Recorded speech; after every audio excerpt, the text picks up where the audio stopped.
They told me it was honest work, digging holes in the earth for the souls no longer breathing. There were worse jobs to be had during the plague years, begging for moldy bread, scrubbing blood from monastery walls, hauling carts of bloated corpses down cobbled streets. Compared to that, digging felt clean. The dirt didn't bite, it just waited. I didn't come to the Abbey of St. Lucian by choice. Most of us didn't. We were hands, not names. Brought in from the edge of town, paid in stale bread and the illusion of purpose. They gave us spades. They didn't ask about our pasts. I liked that. There was nothing to confess anyway, not that anyone was listening.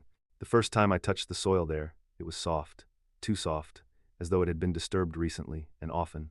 The ground was still damp from the last rain, or perhaps from something else. It clung to the blade of my shovel like old breath. I remember pressing my heel against the metal, hearing the earth break open with a wet sigh. That was my first grave. I don't remember the name of the one we buried, there were too many, but I remember the sound of the crows. Not calling, just watching. Back then, I still believed that the dead stayed where we left them. That you dug deep enough, laid the body down, spoke the words even if you didn't believe them, and the thing beneath the shroud would sleep forever. But St. Lucian taught me otherwise. There, in the shadow of the stone bell tower and its cracked crucifix, I learned something peculiar. Something most men never live long enough to understand. Some graves don't hold what they seem to. And not every coffin is meant to be filled. I didn't question it the first time, or the second, not even the fifth. The abbey kept sending them 10 coffins at a time, 9 with weight, 1 without. And I, fool that I was, did as I was told. I dug. Because that's what you do when death pays your wages. You dig, and you don't look back. The year was 1349. That's what they told us, at least. In truth, no one could keep proper count anymore, not of the days, the dead, or the damned. Time blurred beneath the weight of rot and ash. The sun still rose, yes, but it did so without warmth, without promise. It simply appeared, like the black boils on a child's neck. Like the rats, like the smell. I arrived near Rouen in the early spring. The rivers had thawed but still stank of frozen death. The roads were half empty, save for carts of bodies pushed by hollow-eyed monks or children too poor to grieve. You could tell the newcomers they wore cloth over their faces, whispered prayers in Latin or Flemish or tongues no one recognized. The ones who had been there a while didn't pray anymore. They just moved slower, like people already halfway dead. The abbey stood on the hill above town, St. Lucian they called it, named after a saint who, they said, died laughing while being flayed alive. It was the sort of story you only believed when you were desperate. The walls were old, older than the town itself, wrapped in ivy like a wound refusing to close. Crows nested in the belfry. The bell hadn't rung since January. They said the last monk who pulled the rope died before he hit the floor. They didn't preach salvation here. They didn't even preach forgiveness. What they offered was land, a place to put the bodies, somewhere out of sight, out of reach. And so, the abbey paid us. A copper coin per grave, bread if we did it quick, ale if we didn't ask questions. That's where I met the others, men without families, boys pretending not to be afraid. We slept in sheds behind the chapel, ate in silence, dug side by side. They said we were lucky. We weren't priests, weren't healers. We didn't have to touch the infected, just bury them. But the thing is, when death is all around, it doesn't care how close you get. It only asks that you look at it. And we did, every day, dozens of times. We looked death in the face, and then we covered it with dirt. But nothing prepared me for the day. I buried an empty coffin for the first time. Not the smell, not the silence, not even the priest's cold nod of approval. 10 coffins, 9 souls. And 1, absence. Absence, I would learn, is not the same as peace. They didn't ask for my name. No one ever did. Not the monks, not the boys who shared the shovels with me, not even the dying. And after a while, I stopped asking it of myself, too. It was easier that way to be no one, a shadow with a spine, a pair of hands the earth would not reject. I don't remember when I forgot it. Maybe it slipped from my tongue the day I buried the woman with the stitched eyes. Or maybe it rotted alongside the first child I laid into the cold soil without a prayer. Names, you see, are for the living. But I lived among the dead. At the abbey, we weren't men, we were tools, instruments of silence. We dug because no one else would. We moved bodies so the world wouldn't have to see them. And when our own time came as it did, more often than not, no one would dig for us. There was no ceremony when the gravedigger disappeared. Just another empty shovel left leaning against the wall. I shared a shed with 3 others, though none of us spoke much. You learn to fear your own voice out there. To raise it is to tempt the silence to answer back. We slept in shifts, ate in silence. Smoked when the monks weren't looking. And we dug. Always, we dug. Sometimes, I caught glimpses of myself in the water barrel mud-streaked skin, a beard that moved like moss, eyes that didn't blink long enough. I looked like the men I buried. The difference was only in the breathing. They gave us clothes when we arrived. Stiff linen, dark wool, meant to hide blood and blisters. No symbols, no names, nothing to tie us to the world we'd come from. The church spoke often of cleansing sin through labor, but no sermon ever cleaned what lived beneath our fingernails. There was a kind of peace in it, though. Being nameless meant no one could mourn you, no one could miss you. And when you live surrounded by death, the last thing you want is someone watching the space you leave behind. So I stayed that way, a man without a name. And when the first empty coffin came, I was the one who buried it. Because that's what you do. When no one remembers you were ever there to begin with. They always came in tens. That was the rhythm.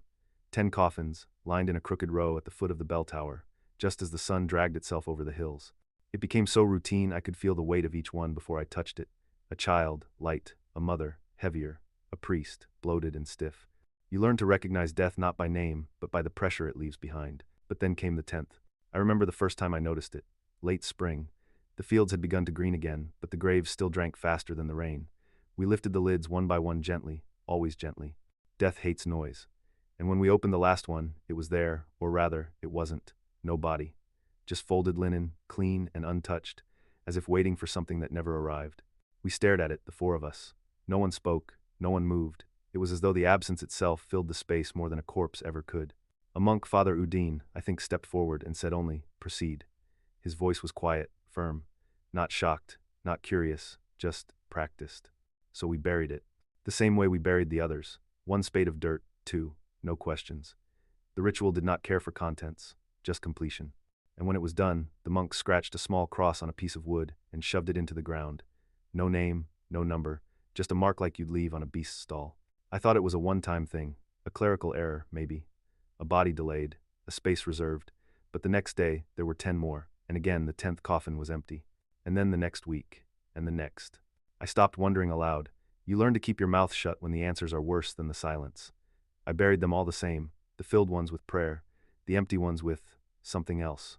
A strange, gnawing feeling in my gut, as if I wasn't just burying absence, but giving it permission to stay. There's a different kind of heaviness in an empty coffin. It doesn't press against your shoulders, it presses against your thoughts. And no matter how deep you dig, you can't bury the feeling that something is waiting inside. Not to be laid to rest, but to be let out. He was small, too small to be noticed, at first. Thin as a broom handle, wrapped in a monk's cast-off robe that dragged at his heels like a shadow trying to swallow him whole. No older than 7, maybe 8, though his eyes had none of the softness of that age. They were dry, cracked with watching. He appeared one morning, just beyond the tree line that bordered the graveyard. I saw him watching us from behind a stone angel with a missing wing. His arms were wrapped around his knees, face half hidden under a cowl, too big for his head. I thought he was a ghost at first. In a place like that, you never dismiss the possibility too quickly. But he returned the next day, and the next. Always at the edge, always silent, until he wasn't. It was just after we buried another batch of 10-9 with weight, one with its mouth full of air. I just set down my shovel when I felt the slightest tug at my sleeve. Not urgent, not afraid. Just present. I turned, and there he was, looking up at me with those dried-out eyes. He asked softly, "Who do you bury when there's no one in the box?" I blinked. The question struck harder than any sermon I'd heard echo through the abbey walls. It was so precise, so aware. I said nothing. What could I have said? That sometimes the box isn't empty, just unseen? That maybe we weren't burying what was dead, but what couldn't be allowed to live? He waited for an answer that never came. Then he looked past me, toward the fresh earth, to the 10th mound, to the one with no namesake, no cross, no offering. He pointed, small finger trembling slightly, and said, "It doesn't sleep like the others." Something in my stomach turned. I knelt, unsure if to meet him at eye level or to steady myself. My hands were suddenly cold. I asked him quietly, "What do you mean?" He tilted his head, as if I should already know. Then he leaned closer, close enough that I could feel his breath damp and warm like the breath of someone who's been crying too long. And he whispered, "It listens." Then he turned and walked away back into the trees, into the fog. And no matter how many nights I watched, he never came back. But from that day on, I never stood too close to the 10th grave. And I never dug it without gloves. You can bury a body, you can bury 10, 100, if the shovels hold and the weather stays dry. But you can't bury a whisper. Not truly. Not once it finds a mouth to carry it. The first rumor bloomed like mold on the bakery wall, soft, gray, almost harmless. A farmer's wife claimed she'd seen monks lowering a coffin into the ground long after sunset. No candlelight, no prayers. Just hurried movements and a heavy silence. She said the lid was nailed shut from the outside, like something meant to stay in, not stay out. Her husband told her to keep quiet, but she didn't. And neither did the next one, or the next. Soon, stories spread through the village like plague fleas on burlap. They're burying witches. No, it's the unbaptized. Children who died before confession. You're all wrong. They're burying sins, the kind you can't absolve with bread or blood. I heard one of the coffins opened itself. I heard one was still breathing. No one dared ask the monks directly, of course. You don't point your finger at God's men, not when the wind howls through the chapel rafters and the statues seem to lean in closer each night.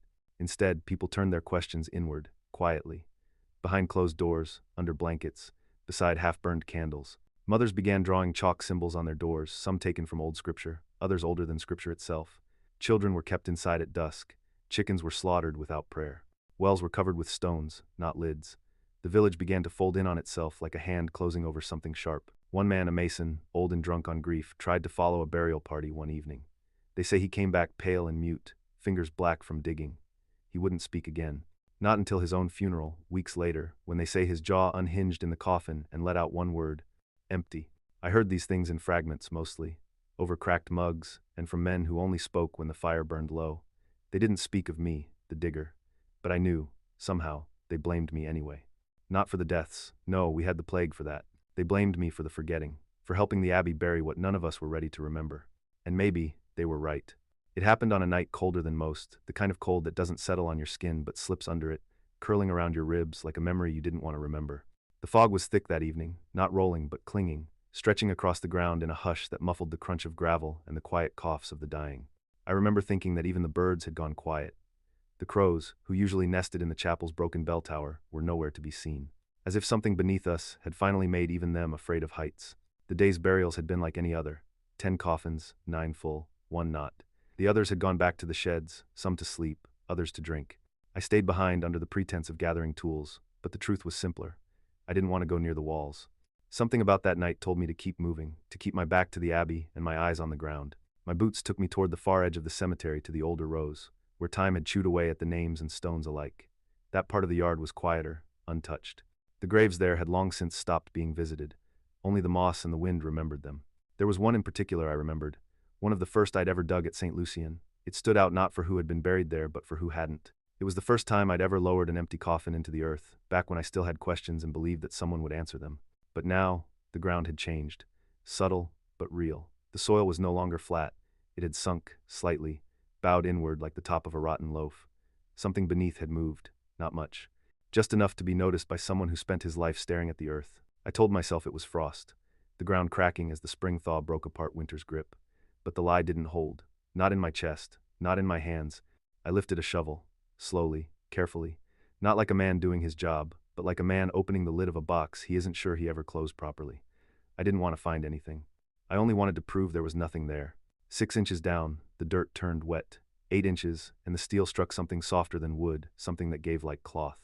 I knelt and used my hands to scrape it clear, expecting old linen, maybe even remnants of the shroud. Instead, I found hair. Long, dark strands, twisted into a knot, tangled with soil but strangely whole. It was slick, heavy, and warm. There was no skull, no spine, no flesh or bone, just hair, as if someone had scalped a woman and buried the pieces in silence. And as I reached forward not to touch, but to be sure I felt it, not a breeze, not a bug, not rot or gas or shift. A twitch, a movement, subtle and real, pulsing under the hair like a slow, steady breath. I dropped the shovel. I didn't scream. I couldn't. It wasn't fear that held my tongue, it was reverence. The quiet reverence you feel when you realize the thing beneath you is not dead, not yet and not entirely. With both hands, I pushed the dirt back over it. Clumsy, fast, not a ritual, not a burial, just instinct. I filled the hole until the ground was even again, until the twitching stopped or I could no longer feel it through my boots. And then I left. I didn't tell the monks. Not that night. Not ever. Because how do you tell holy men that the earth, the very earth they trust to keep secrets, is starting to give them back? I didn't sleep that night. Not from fear, not the kind most men know, at least. It wasn't a fear of death. I'd come to terms with death a long time ago. Dug its mouth open and closed it with dirt more times than I could count. No, this was different. This was the fear of having touched something that had not asked to be remembered. By morning the sky had turned a sickly shade of pale, the kind of color you find in bruised fruit or bone left too long in sunless water. I didn't join the others for bread, didn't speak, didn't dig. I carried the shovel anyway, not because I needed it, but because it felt wrong not to. Instead, I climbed the east steps of the abbey and went looking for someone I had long avoided. Brother Aldrich. He was not the oldest monk, nor the kindest, but there was something in his presence, something hollow, as though the man had long since left and only the robe remained. He had pale eyes, too pale. The sort of pale that looked like they once had color, but had bled it out through too many years of reading names that didn't want to be remembered. I found him in the vestry, seated alone, rubbing oil into a rusted censer. He didn't look up when I entered, didn't flinch, only said, quietly, "You've seen it." That stopped me. I hadn't spoken a word yet. Not a breath, not a confession, but he already knew. I opened my mouth, tried to explain. The grave, the hair, the warmth, the twitch. But my voice faltered beneath the weight of my own memory, and all that came out was a single word: why? Only then did he look at me. His eyes, flat, like glass over snow, didn't show surprise. Only something close to pity, or perhaps exhaustion. There are things, he said, voice barely above the whisper of his hands moving across the brass, that are buried because they cannot be forgiven. I asked again, louder this time. What was it? He shook his head slowly. Not what, when. That made no sense. I said as much. Brother Aldrich stood, finally, and walked toward the small alcove where the books were kept, leather-bound relics stacked beneath a broken crucifix. He pulled one out, old, warped, and set it on the table. Didn't open it, just rested a hand on it, as if that alone was enough. They were buried before we were born, before this abbey had walls, before the plague, before the cross. He looked at me, and for the first time his voice cracked. We just forgot why. I wanted to scream at him, to demand answers, names, truth. But he only said one final thing before turning back to his work. Not everything that's buried is meant to stay dead. Some things are meant to stay buried. And then he went silent. And I understood that silence was all he was willing to offer. The first dream came 3 nights after I spoke to Brother Aldrich. I had not returned to the grave, had not touched the earth with my hands since. But still, I woke each morning with dirt beneath my nails. At first it was nothing. Shadows, a sensation of falling without ever landing, whispers, too far to understand, too close to ignore. But then, on the 3rd night, I saw the hands. They were pale, not white, but the kind of collarbone turns after it's been buried too long and dug up too early. They rose slowly, silently, from the soil, not clawing, not reaching, just present, like they had always been there beneath me, waiting for my eyes to be closed long enough to surface. There were dozens of them, maybe more, some small, like a child's, others long and thin, nails blackened, fingers twitching as if testing the cold air. They never touched me, but I felt them all the same, felt the pressure of their presence, the weight of their waiting. And then came the voice. Not loud, not sharp, a murmur, like breath through stone. It spoke in a language I had never been taught but somehow understood. The syllables wrapped around my spine like vines, pulling something loose from inside me. Recorded to sum, kia oblitoses. I am remembered because you have forgotten. I woke with sweat running down my back and my tongue aching like I had bitten it through. My mouth tasted of iron and ash. I tried to speak, but what came out was not a prayer, not even a scream. It was Latin. Words I didn't know, flowing from my throat like water from a broken cistern. I couldn't stop them. They came in fragments, sentences, pleas, warnings. I wrote some down, though my hands trembled too much to form proper letters. I only recall one clearly, burned into the back of my skull. Tenebrae non petunt lucem, petunt memoriam. The dark does not seek light, it seeks remembrance. I took the parchment to Aldrich the next morning. He read it, said nothing. Only looked at me with that same colorless gaze, and handed it back. But his hand was shaking. I've stopped sleeping since. Or rather, I try. But even when my eyes stay open, I feel them now just beneath the surface of thought. Waiting, whispering, repeating the same phrase again and again. We are not empty. We are not empty. We are not empty. We found Emile just before dawn, when the mist hadn't yet lifted from the chapel yard and the grass still bent under the weight of unseen footsteps. He hadn't come to the morning shift. That wasn't strange in itself. Half the men drank themselves into oblivion most nights, and the other half prayed they wouldn't wake at all. But Emile was different. He was quiet, sober, always the first to sharpen his spade, the last to speak. If any of us believed in something sacred about the work, it was him. His hut stood near the southern wall, a crooked shack built from repurposed planks and shame. When we opened the door, we didn't need to step inside to know he was dead. He was seated upright in the corner, knees drawn to his chest like a man trying to keep warm, though the night had not been cold. His eyes were open, mouth too, or what was left of it. Someone or something had filled it with dirt, not just a handful, not a symbolic sprinkling like in the rites we no longer recited. No, it was packed, pressed into his throat so tight that the flesh of his cheeks had split at the corners. His tongue was buried beneath layers of soil, gravel, and broken root. It wasn't natural. We knew that before we touched him. There was no sign of struggle, no bruises, no cuts, no overturned table or shattered lamp. His hands were limp at his sides, not clenched in defense. If he had screamed, no one heard. And yet his jaw, thick, strong, unbroken for years, was cracked clean down the middle. Not by force from outside, but by pressure from within. Like the earth had grown inside him until his bones could no longer hold. Someone wretched behind me. Another muttered a prayer he barely remembered the shape of. I did neither. I just stared at the dirt, the color, the grain, the moisture. It was cemetery soil. I knew that kind better than I knew the lines of my own palm. The monks buried him that afternoon in silence. No chant, no incense, just a hole in a box and the absence of explanation. The abbey did not investigate. The others did not ask. But I noticed something. For the first time since I'd come to St. Lucian, they only sent down 9 coffins that evening. And I began to wonder, did the empty coffin finally find something to fill it? Or had the dirt simply decided it no longer needed a box? It came quietly. No knock, no whisper. Just a fold of parchment that hadn't been there the night before, now sitting just inside the threshold of my door, as if it had crept in like morning mist, uninvited, unannounced. I hadn't opened the door yet. I saw it the moment I swung my feet down from the cot. It lay on the cold stone floor, alone, folded once too precise to be accident, too light to carry good news. I stared at it for a while. Something in me already knew it wasn't meant to comfort. The parchment was rough between my fingers, smelling faintly of rot and candle smoke. No seal, no ink bleed, no name. Just a plain fold, and inside it a sentence, scrawled in a deliberate, unhurried hand. The empty coffin is not empty, it is sealed. 8 words. That was all. But they did something to me, a subtle cracking along the spine, a thinning of air inside the lungs. I read them again. Slower this time. Not because I didn't understand, but because I did. It wasn't Aldrich's writing. His hand shook too much. It wasn't A. Miles either, even if I wanted to believe he'd left something behind. This was a stranger. Someone who had seen what I'd seen. Or worse, someone who had seen it longer. I whispered the words aloud, quietly, as if saying them too loud might bring something listening closer. The empty coffin is not empty. That much I had felt. It is sealed.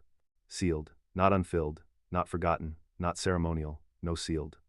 Like a door. Like a tomb. Not for the dead, but for what could not be allowed to rise. A strange thought passed through me, quiet but sharp. What if the coffin was never meant for remembrance, but containment?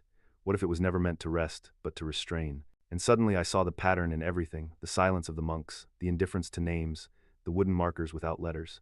The 10th box was not a mistake. It was not an oversight. It was a lock. And we, the diggers, the nameless men, were never burying nothing. We were burying a warning. I burned the parchment before sunset, not because I feared the monks, not even because I feared discovery. I burned it because I couldn't bear the thought of waking up and finding it there again. But fire did not take the words from me. That night, I dreamed of coffins. Not 10, not 50, hundreds. Stacked like bricks, row after row, lid nailed to lid, some cracked, some groaning. Beneath them was no soil, no root, no bone, only breath. Slow, wet, measured. And behind it all, something counting. There are decisions that begin slowly, like rot beneath floorboards. You feel them long before they collapse. They whisper, they wait. They shape the edges of your thoughts until the day comes when what once seemed madness now feels like the only reasonable act. I told myself I wouldn't go back. After Emile, after the note, after the dreams. I told myself I would keep my head down, keep my shovel clean, and let silence have its victory. But silence, as I've learned, is not empty. Silence is waiting. That night, I returned to the graveyard with no lantern, no blade. Only the shovel I'd used every day since I arrived, its handle worn smooth, its edge slightly bent from too many roots, too many stones, too many secrets. I didn't choose the grave at random. It was the most recent one, buried just 3 nights before.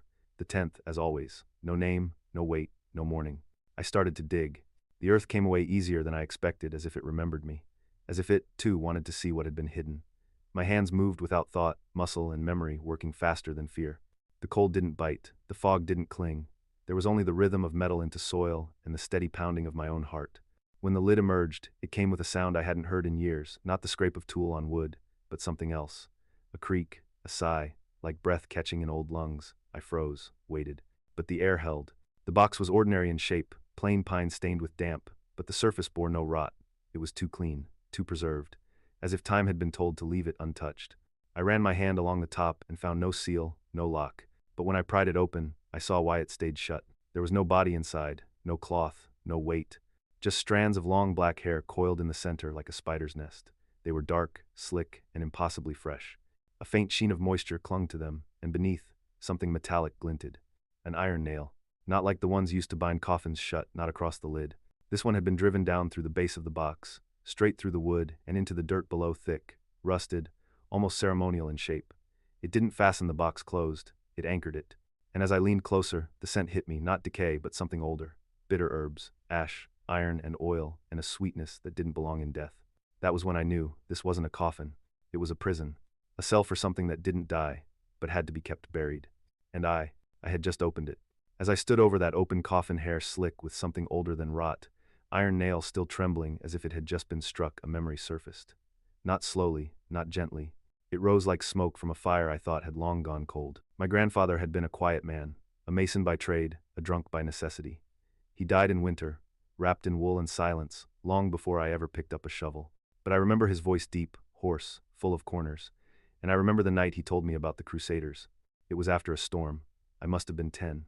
The sky still smelled of iron and wet stone. He sat me down by the hearth, eyes rimmed red from drink or memory, I never knew which, and said, "You think they only killed infidels and thieves, boy? You think the Holy War ended at Jerusalem?" He laughed then, but it was dry, empty. "They brought back more than gold," he said.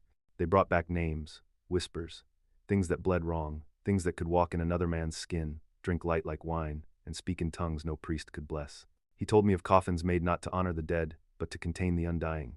Coffins lined with sacred chains, etched with verses pulled from forgotten gospels not for salvation, but for containment. Burials without witnesses, graves salted and burned before dawn, seals of iron driven through the floor of the box, into the earth, as if to pin whatever was inside to the bones of the world. He said they called them many things, skinwalkers, whisperers, the hollow-breathed.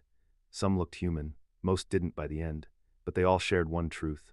They couldn't be killed, only buried. Back then, I had laughed with him. Not because it was funny, but because it was easier than believing he wasn't just drunk, he was afraid. And now, standing over this box, hair still breathing under my breath, nail still humming like it remembered the hammer that drove it home, I realized he hadn't been telling me a story. He had been warning me. The Crusaders hadn't just fought for kingdoms. They had fought to keep something out, or in, and what they couldn't destroy, they left in the hands of stone and dirt, of abbeys, of monks, of diggers, of men like me. His name was Leon. At least, that's what the older monks called him. In the rare moments they remembered he existed. A thin boy, not just in body but in voice, in presence, in memory. He moved like something already fading. Sometimes I'd catch him sitting just beyond the burial yard, hugging his knees to his chest, his gaze fixed on the rows of freshly turned earth as if he were reading a book only he could see. He never cried, never asked questions, but there was something in his silence that spoke louder than any sermon in that cold stone chapel. The day after I opened the sealed coffin, Leon disappeared. At first, no one noticed. The abbey housed more orphans than it could feed, and boys were known to wander off to hide in cellars, to sleep under pews. It was easier to assume they were somewhere just out of sight than to consider the alternative. But I noticed. I noticed the untouched bowl of oats sitting outside the kitchen door. I noticed the single worn shoe near the gate. I noticed that the patch of stone where Leon always sat now lay empty and colder than the rest. When I asked Brother Gaume if he had seen the boy, he barely looked up from his ledger. "He'll turn up," he muttered. But there was no conviction in his voice, just exhaustion. That night, the fog returned, thicker than before. It rolled in across the graveyard like a second skin, clinging to every stone, every cross, every silent mistake. I could not sleep. I walked the edges of the yard, circling the perimeter as if by pacing I could rewind time. Then, just before dawn, I saw it, a new grave. The mound was unmistakable, fresh, damp earth, smoothed over with care, not rushed, not panicked, done with precision, the way I would have done it. But I hadn't, I was sure of it. The others hadn't, either. I asked each man, one by one, and their faces all held the same answer: fear. Not of what had happened, but of not having noticed. There was no name on the mound, no marker, just a small black stone placed at the head, perfectly centered, as if chosen. I stood over it until the sky bled pale behind the trees. I didn't touch it, I didn't dig. There are moments when the earth tells you, don't. Later that day, I approached Brother Aldrich. I didn't mention the child's name. I didn't have to. He simply looked up from the candle he was tending and said, "The earth remembers what we try to forget." That night, the wind blew louder than I'd ever heard it. It rushed between the stones and through the slats of my door like a voice looking for someone to answer. And in the hours just before morning, I swear I heard it faint and trembling, a child's voice, humming. Not crying, not calling, singing. A lullaby with no words, drifting up from the newest grave. And I couldn't bring myself to cover my ears. The first time I saw the light, I thought it was my mind finally beginning to give way. Sleep had become rare, not from fear, but from a quiet, creeping certainty that something was changing. The abbey felt different. The ground no longer held its stillness. The air itself seemed to exhale in a different rhythm at night. I walked more than I slept. No direction, no ritual. Just circling the graves like a dog that no longer trusted the earth it was raised on. And then one night, beyond the third row of the older mounds, I saw it aglow. Faint, golden, impossibly still. It hovered just above the ground, low and unwavering, as though sheltered from wind that wasn't there. At first, I thought it might be a lantern, perhaps left by mistake. But the monks did not walk these grounds at night. No one did anymore, not after Leon. Still, I stepped toward it, slowly. My breath caught somewhere between my teeth and my throat. Each step forward felt like a question I could never unask. When I reached it, I saw the truth. It was a candle. A simple white candle, pressed into the soil at the head of a grave I didn't recognize. Its flame burned steadily. Not a flicker, not a whisper of heat. The wax did not drip, the wick did not curl. It was wrong in the way a face can be wrong close to familiar, but off by a single breath. I glanced down. That's when I saw the mound. It had been broken not from above like vandals or foxes might do, but from below. The center had split, not violently, but with the slow, purposeful force of something that did not want to leave, but had to. My eyes found the coffin, half exposed beneath the shifted soil. Its lid was open, not shattered, not cast aside, but gently pushed from within, a gesture more like an invitation than an escape. I stood there, staring, long past the point of safety. The candle beside me gave a single flicker, just once, as if acknowledging my presence. I should have run, should have turned and left that place to the fog, but I stepped forward. What I saw inside chilled me deeper than any winter I had ever known. The coffin was empty, there was no body, no cloth, no rot. But on the inside of the lid, claw marks, deep, repetitive, five-fingered and frantic. Someone had scratched, over and over, long enough to leave splinters like veins in the grain. Not to get out, to stay in. I don't remember running. I only remember reaching my door with a mouthful of blood and a taste of dirt that refused to leave. That night, I didn't light a candle. I didn't close my eyes. I simply sat there, waiting for the morning to make it all seem smaller. But when I returned at dawn, the grave was gone. Or rather, it was whole again, neat, flattened, as if it had never opened. No candle, no crack, no lid. Only a single black stone, half buried at the head. And the terrible, irreversible knowledge that the earth can lie, and lie well. He found me in the corridor where the morning light never quite reached. The bells hadn't rung in days. Most of the monks had stopped pretending to follow the old routines. But he, Brother Matthew, was different. I'd seen him watching me before, from behind cloisters and half-closed doors, always at a distance, always saying nothing. Until that morning, I was alone, sharpening the blade of my shovel. Not out of need, more like instinct, the kind of reflex your hands develop when your thoughts become too heavy to hold. The stone sang against the metal, a sound that usually calmed me. That morning it didn't. Matthew stepped into view like something drawn forward by desperation. He looked thinner than I remembered. Hollow-eyed, robe hanging too loose at the shoulders, like a boy who had outgrown himself in reverse. He didn't speak right away. Just looked at me, like a man looking into a grave he hadn't expected to find. Then, softly, urgently, he said, "You must stop." I didn't respond. Part of me still hoped this would pass, that if I stayed still enough, the world would forget I had ever noticed what lived beneath it. He stepped closer. His voice dropped lower. "They know you now. The soil remembers your weight. The boxes remember your hands." I blinked. The whetstone paused in my palm. I asked him what he meant. He shook his head. Not a denial, but something worse, a warning too dangerous to shape into words. So I told him everything. The candle, the claw marks, the hair, the nail, the note. He didn't react, didn't flinch or interrupt. He just listened. And when I finished, he looked not afraid, but tired. "They feed on memory," he said at last, quietly, like a prayer meant only for himself. "The more you remember, the closer they come. That's why they were buried. Not to be mourned, to be forgotten." I felt something twist inside me. Not panic. Recognition. A door cracking open inside the mind, not from without, but from within. I asked him the only question left. "What are they?" He looked around, as if afraid the walls might hear, then leaned close. His breath smelled like old ink and sleeplessness. "They are what comes after death, but before decay. The ones who slipped through the cracks in the blessing. They were never truly dead. Just paused. Buried, not to silence them, but to hold the silence in place." Then he straightened, pulled his robe tighter around his body, and walked away. Not like someone retreating, but like someone who had already said more than he ever meant to. 2 days later, Brother Matthew was gone. No footsteps, no farewell. His cell was left unlocked, cot untouched. On the floor, a small mound of soil, damp, fresh, warm. No one in the abbey mentioned him again.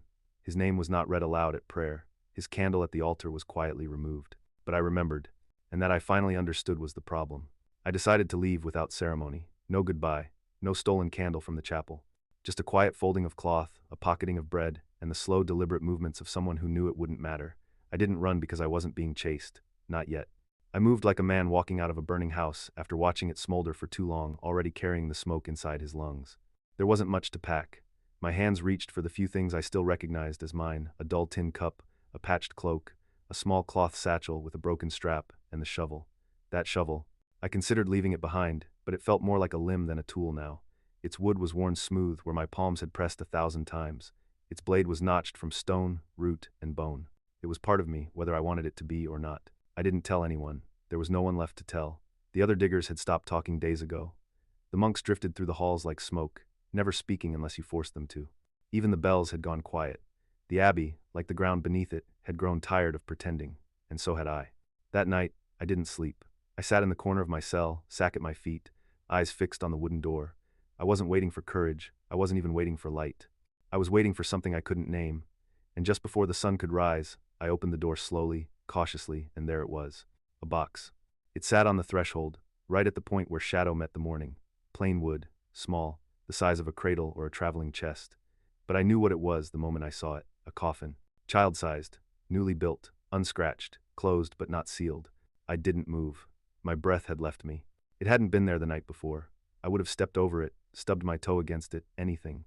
But now it sat there calmly, like it had always belonged, not as a warning, but as a gesture, an offering, an understanding. I didn't need to lift the lid. I already knew it would be empty. Not empty because there was no body inside. Empty because it was waiting. Waiting the way the earth waits, the way a grave waits. I stepped back, slowly. My sack fell from my shoulder. Something cold and familiar was rising through my spine, not fear, but the memory of fear, dulled and heavy. It wasn't that they had come for me. It was that they no longer needed to. The box was not a threat, it was a place. And it had always known my name. I stayed inside for hours after the box appeared, sitting in the cold stone corner of my cell, facing the door I no longer dared open again. There was no noise, no knock, no candlelight under the gap. Just the quiet weight of something unfinished pressing itself against the threshold, waiting, not for permission, but for surrender. When dusk came, I finally stood and began to count. Not with a ledger, not with tally marks on the wall, just in my head, where every grave lived like a scar. 10 coffins per week, 9 filled, 1 empty, 30 weeks. I had thought nothing of the pattern, thought less of myself for never questioning it.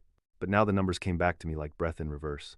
30 empty coffins, and 30 disappearances. They hadn't all been noticed. That was the terrifying part. A friar here, a boy from the village, a gravedigger who drank too much, a cook no one checked on. One by one, they had vanished in ways small enough to be forgettable, spaced apart just enough to seem like misfortune, not design. But I knew their names, or fragments of them. Leon, Matthew, the red-booted boy, the old man who came to trade salt and never left, the pale-eyed monk, the friend I once laughed with in the shed and buried the next week without saying a word. And as I matched face to weak, voice to silence, a terrible symmetry revealed itself, quiet, clean, undeniable. 30 coffins. 30 people. I hadn't been digging graves. I had been opening doors. The empty boxes were not empty. They were offering bowls waiting to be filled. Or worse, they were invitations. One space for each person marked.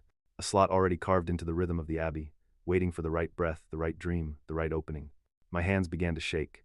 I looked down and saw soil crusted under my nails, caked into the creases of my skin. Not from that morning, from years of repetition, from ritual, from obedience I had never questioned. And now, it wasn't just on me, it was in me. The realization came not as panic, but as resignation. I had never been the keeper of the graves. I had been part of them. Each time I buried that 10th box, something beneath me shifted, not because I disturbed it, but because I fed it. I had kept rhythm for a hunger older than the abbey. I had been the hand that tucked the cloth, that poured the silence in. And now, the last box had arrived. Not large, not heavy, just enough.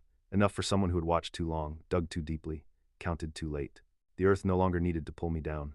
It had been waiting for me to understand. And now that I did, there was nowhere left to go. I don't know why I'm writing this. No one reads journals left behind by gravediggers. We don't get remembered. We don't get prayers or names carved in stone. We vanish the way we lived underfoot, out of sight, under silence. And yet my fingers still move, the ink still flows, and the air for now hasn't turned entirely to soil in my lungs. So I write. Perhaps not to be remembered. Perhaps not even to be understood. Maybe just to prove that I was still human for a little while longer. I buried what I did not understand, over and over again. Not because I was cruel, not because I was careless, but because I thought that if I followed the rules, if I bowed when told, dug when ordered, kept my eyes lowered and my mouth shut, then the earth would not ask anything more of me. That it would keep what I gave it and leave me be. But the earth, I've learned, is not just a mouth, it is a mirror, and it remembers more than we ever intended. I remember the first empty coffin now, not just the shape of it or the weight, but the sound it made when it touched the bottom of the grave. It was too clean, too hollow, like something waiting to be filled. I remember the way my fingers paused on the lid, the brief hesitation before I shoveled the first layer of dirt over it. I told myself it was a mistake, a miscount, nothing more. But what if that hesitation was noticed? What if the silence had been watching me from the start, waiting for a moment, a breath, a blink to recognize its own in me? Because now I feel it, in my hands, in my teeth, in the slow heaviness beneath my eyes when I close them and see, not blackness, but soil. I tried to walk away, I tried to leave, but the box found me. It wasn't a threat, it wasn't even a message, it was an answer. A space carved in wood, the exact size and shape of what I've become. They don't chase you, they don't call your name, they just wait for your knowing, for your remembering. And once you do, they don't need to reach up. You begin to go down. This is not a confession, this is not a warning. This is what it feels like when the last piece of yourself turns inward, when your memory sinks deeper than your heartbeat, when your bones begin to echo the rhythm of dirt. This is the last voice I will ever have. Because they're not coming for me anymore. They've already come. And now, they are riding through me. He arrived just after the frost broke, when the ground had begun to soften but still carried the weight of a long, silent winter.